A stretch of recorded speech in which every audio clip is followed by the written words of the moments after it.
العلامات الدالة على وجود حالة طارئة. أول علامة من العلامات دي وجود شخص يطلب الاستغاثة أو المساعدة. ثاني علامة معانا وجود شخص في مكان أو في حالة غير طبيعية. ثالث علامة وجود تجمع من الناس في مكان بشكل غير اعتيادي. رابع علامة وجود آلة أو جهاز في وضع غير سليم.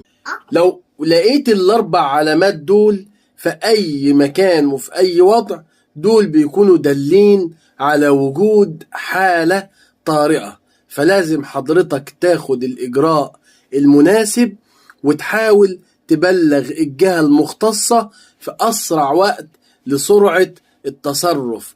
ما تبقاش سلبي، ولازم تاخد تصرف سريع وتحاول تحل الموقف.